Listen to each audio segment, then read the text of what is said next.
Hi Gemini! Welcome po sa ating channel at ito ay yung Daily Gabay Tarot Reading for October 6, 2024. Please be reminded kung naka-resonate kayo, comment down. Kung hindi kayo naka-resonate, ibigay niyo po sa iba kasi general reading po ito. This is for you Gemini ngayong October 6, 2024.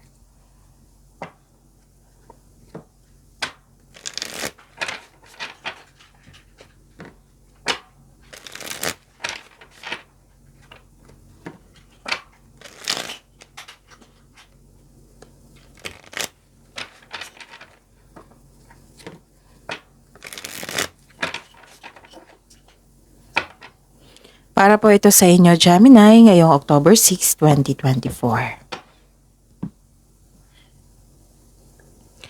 Maraming salamat po sa inyong patuloy na suporta at maraming salamat din po sa mga hindi nag-skip ng ads.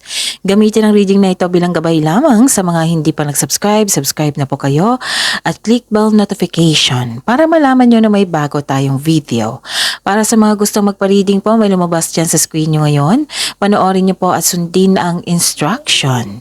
Calling the attention sa mga suki ko dito na Gemini, open na po inyong Monthly Gabay Tarot Reading for October 2024. May 6 months from now reading tayo at love life reading po. Again, may 6 months from now reading tayo at love life reading po. So message me Gemini for schedule. Maraming salamat po. Spirits Guide. Ganap ngayon October 6, 2024 para po kay Gemini. I need 3 cards po.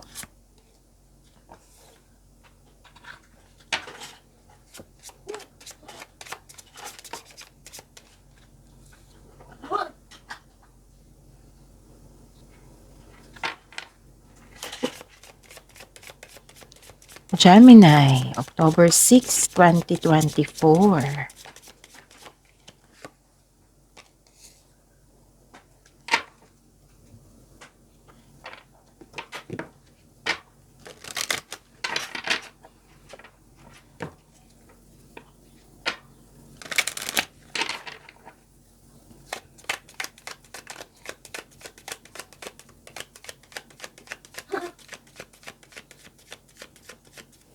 Spirit's Guide, message po para kay Gemini ngayong October 6, 2024.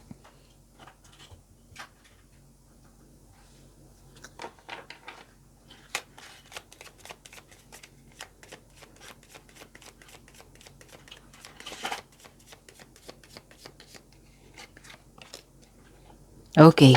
Gemini, ngayong October 6, 2024, may nakita ko dito, parang kahapon pa to, nagkaroon kayo ng time for yourself, time for reflection. Maganda yan kasi yan yung mag-stop na mag-overthink kayo, mag-overanalyze kayo.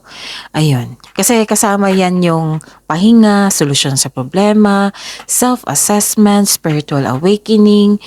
Pwede din nagkaroon ng grounding, yung nag-meditate kayo. Kasi ang taas ng intuition nyo dito. Nakikita ko dito, nakikinig ka sa yung sarili, sa inyong intuition. Maganda ang flow ng energy mo. Gemini. Andito yun yung pag-relax.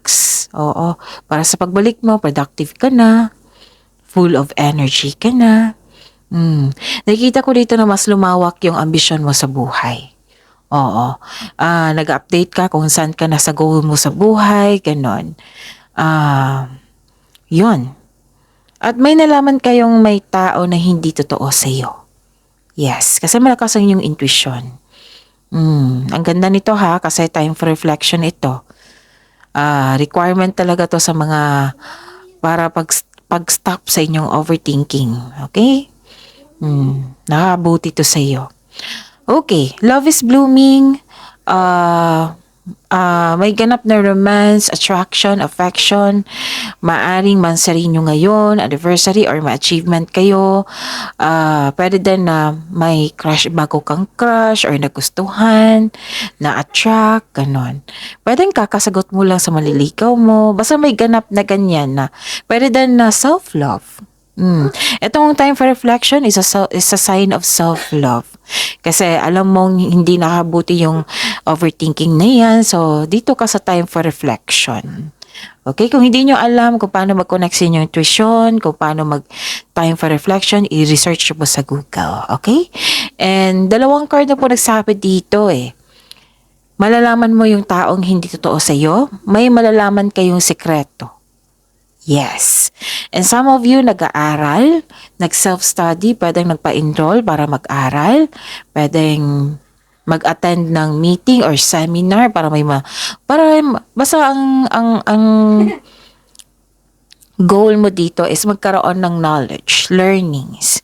Pwede din sa pagsaliksik nyo, nagkaroon ng clarity or yun nga, yung may nalaman kayong sekreto. Okay?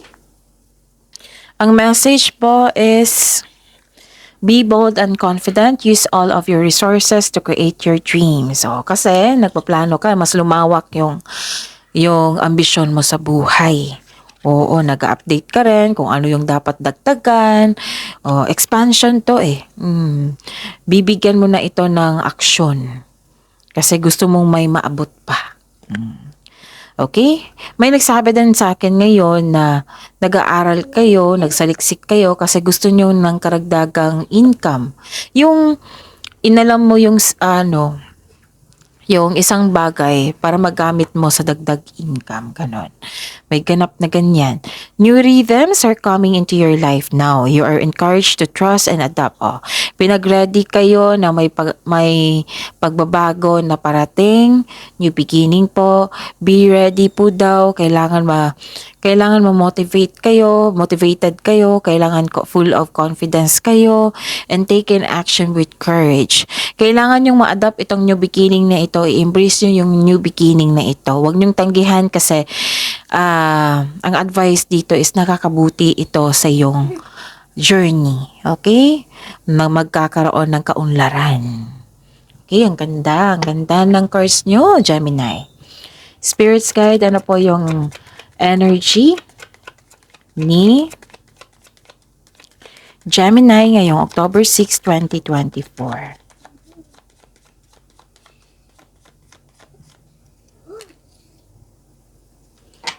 And the clarification of this card po.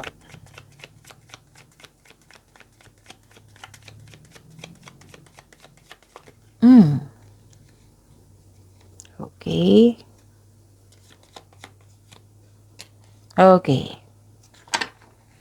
This is a daily reminder para hindi kayo maguluhan, malito, para hindi nyo makalimutan, para din malaman ng mga bagong subscriber natin na Gemini. Para alam nila kung ano yung dapat gawin. Panoorin nyo po yung last 4 days kabay tarot reading nyo po. Like for example, napanood nyo ito ngayong October 6, 2024. Panoorin nyo po yung October 5, 4, 3, 2. Kung may nakita kayo or narinig kayong repeating message, kailangan nyo po iyan bigyan ng atensyon. Kung maaari po, bigyan nyo po ng solusyon at aksyon. Again, calling the attention sa mga suki ko dito na Gemini. Open na po inyong Madikabay Tarot reading for October 2024. May 6 months from now reading tayo at love life reading po. So message me Gemini for schedule. Maraming salamat po. So what is your energy, Gemini?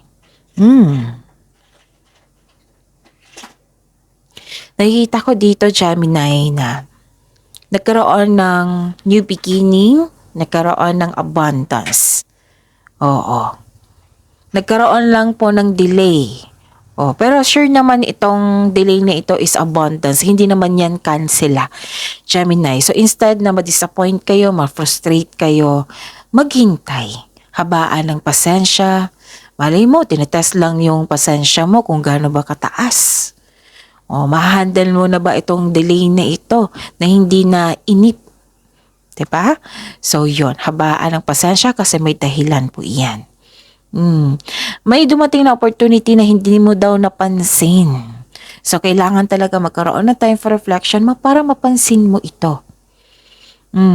Kasi hindi mo siya napansin kasi you're trying too hard or nasa isang opportunity ka. Pero may dumating po daw na opportunity.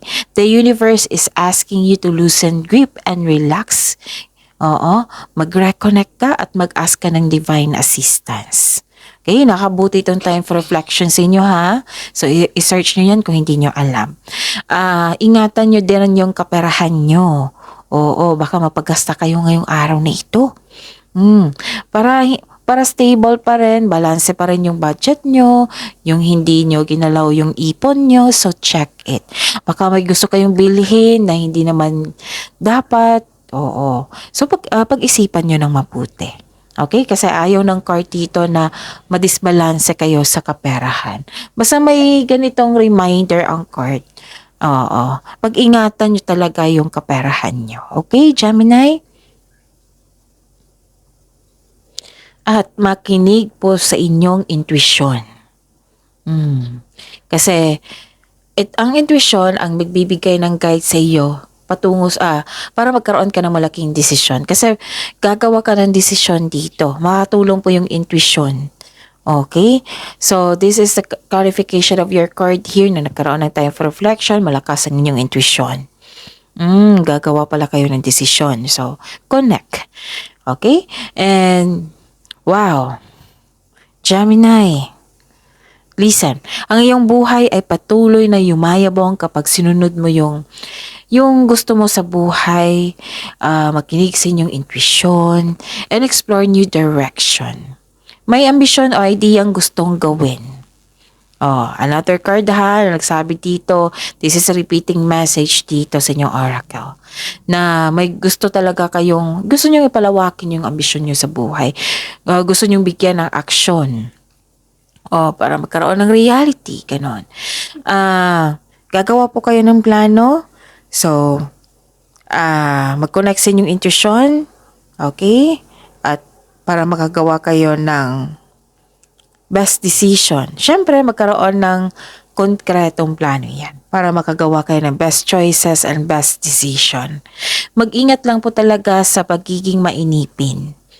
Okay? Kanina pa to So, this is a repeating message. Pinupush talaga ng cards nyo, Gemini, na sana hindi kayo mainip. Okay? And may nakita ko dito na very supportive yung tao sa inyo. Pwedeng business partner nyo ito or may isang tao dito na very supportive siya sa iyo. Tutulungan ka ng taong ito para mas lumago yung layunin mo sa buhay. Spirits guide. Career and money po ni Gemini ngayong October 6, 2024.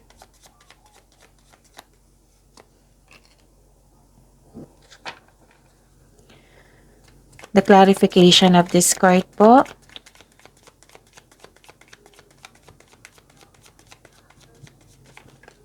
Okay, kunin ko to ha.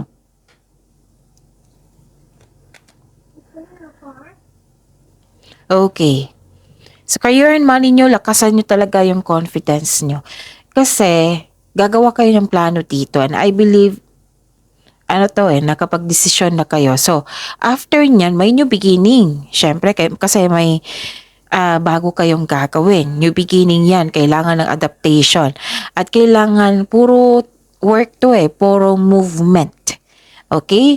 Bubuhos talaga kayo ng power dyan, yung energy. Kaya nga pinupush ng cards nyo dito kanina pa na be bold and confident. Okay? Kasi gamitin nyo daw lahat yung skills nyo, yung kaalaman nyo para mabuo mo yung ambisyon mo sa buhay, para maabot mo yung ambisyon mo sa buhay. Ito yun So lumabas din siya dito. Again, be confident. Ang sabi po dito, at huwag niyong hayaan na mainip, manaig yung weakness niyo. Magtiwala po sa inyong sarili na magtagumpay kayo. Okay? I know, kasi may nakita ko ditong pagbabago So, some of you nahihirapan sa pag-adapt. Pero, yung strength nyo kasi Gemini is adaptation. Madali kayong mag-adapt kasi nga matalino kayo, observer kayo, ganun. Kasi yung pagbabago, that is a very normal talaga na makaka-feel tayo ng uncomfortable tayo sa sitwasyon, ganun. Ma-adapt mo yan. Don't worry, Gemini. ang advice po dito, the advice, have faith in the universe. So face your fears with self-confidence and courage. You don't know your own strength until it is tested. Harapin mo yung fears, struggles, or challenges kaysa iwasan mo ito. At mag-move forward ka with courage. Okay? Yun. Okay. Basta huwag kayong mag-give up. Don't doubt your strength. Feel your fears and take action. Ayun. Okay. Nakikita ko dito na maaring rivalry ito. May na-experience kayo na rivalry or competition. Parehas lang yan. Panlilin lang. May nakita kong panlilinlang dito. Kaya nga may nakita ka ako dito na may nalaman kayong sekreto, may nalaman kayong hindi totoo sa inyo, ganon. Andito po siya sa career and money mo. Okay. At ang pinupush ng cards nyo dito, bumuo po daw kayo ng diskarte upang makuha mo yung gusto mo. Kanina pa to pinupush ng cards nyo na huwag kayong mapanghinaang ng loob sa pagbabago kasi gusto nyo magkaroon ng growth and expansion So, kaya nga pinag-ready kayo sa new beginning dito kasi full of force yan, power, kailangan ng confidence, sipag, tiyaga, andyan po. So, yun. Okay.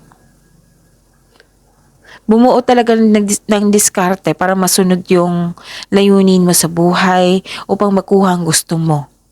Kung naging toxic man, kasi diba, may naslaman kayong katotohanan, may hindi totoo sa inyo, kung hindi mo kaya yung toxicity ng kasamahan mo dyan or workplace, baka kailangan ng magdesisyon kayo to move out. Kasi manikita ko dito nagsisinungaling sa iyo, nagbabackstab sa iyo. Kasi nga, nakipag-competition to na nagkaroon ng rivalry. Oo. Maaring ngang hindi niya pinapakita pa yung totoong siya. Oo. Kasi nalaman mo in a secret Sa sekreto. Kasi malakas yung intuition mo. Mag-ingat talaga ka sa kanya kasi sinungaling, nagbabackstab. Plastic po siya. So, very toxic. Instead na magalit kayo sa kanya, parang kahapon pa to or the other day. Instead na magalit kayo sa kanya, kung hindi talaga maiwasan, ipag-pray mo siya, isuko niyo siya kay God. Hindi talaga hindi talaga kaming magsasawa na i-advise sa iyo yan. Kasi that is the best way. Isuko niyo siya kay God. Isuko niyo rin yung worries niyo. Yung stress niyo, isuko niyo. At mag-move forward at hingi kayo ng divine assistance. Mag-ingat talaga sa mahilig magmanipula. Parang ninanakaw niya yung ideas mo or nang trip lang. So umiwas sa kanya. And some of you dito na nanibago sa pagbabago. Don't worry kasi strength yun naman yung pagbabago po. Okay? Ma-overcome mo ito. Basta willing lang po kayong mag-move forward. Kaya nga may sinabi ang card nyo dito na paging matapang ngayon kasi mag-create ka ng dreams mo, layunin mo sa buhay para may sa katuparan to magbigay ng sipag. At tiyaga, syempre. Pagbabago, in-encourage ka ng cards mo dito na magtiwala sa inyo sarili, ma-adapt mo rin yan. Singnan nyo. Trust and adapt. Kita ba? Trust and adapt. Create your dreams, trust, and adapt. See? Spirit's Guide, Love Life, Self-Love, Partnership, and Romance ni Gemini ngayong October 6, 2024.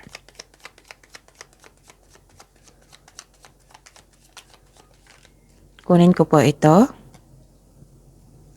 Lagyan ko lang.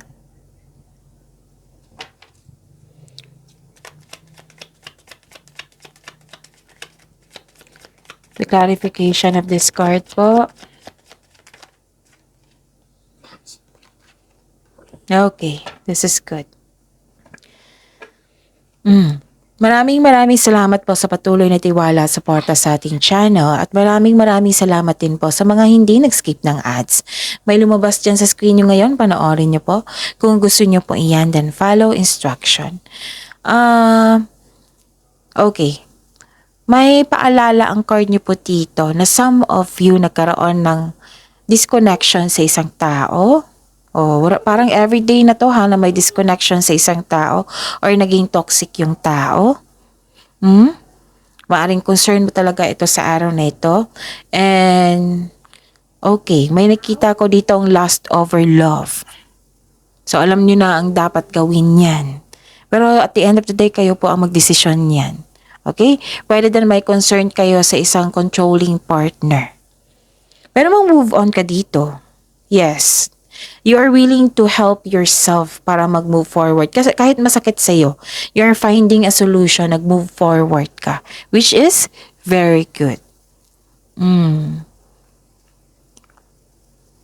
Okay? And you are moving forward, you are embarking on a healing journey, nag-decide ka nang mag-move on mula sa mapanakit na pangyayari. This is overcoming obstacles. Yung pagtatapos ng isang mapait na sinapit kasi you are willing to help yourself to move forward para magkaroon ng healing. Okay? Sa mga may nakita ko dito mga relasyon na posibleng nagpa siya na mag-live-in or maglipat ng bahay. Sa buhay mag-asawa pwede din na nagpa siya kayo na maglipat bahay or mag-relocation. Okay, so be patient, papunta ka na sa iyong paroroonan. Nag-walk away ka dito sa toxic na tao talaga or sa place. Okay, para magkaroon ng healing. Pwede din na umiwas ka para magbakasyon muna, para makapagpahinga. Ganon. So, you're helping yourself. This is personal development and I'm happy for you kasi alam na alam mong tulungan mo yung sarili mo. Okay? So, accept these blessings. Pagyamanin nyo. Positive affirmation ay kailangan. I am blessed. I'm healthy. I'm successful. I am safe and so on. See you tomorrow, Gemini. Please like, subscribe, and click bell button for notification para updated po kayo sa daily tarot reading natin. Maraming salamat po.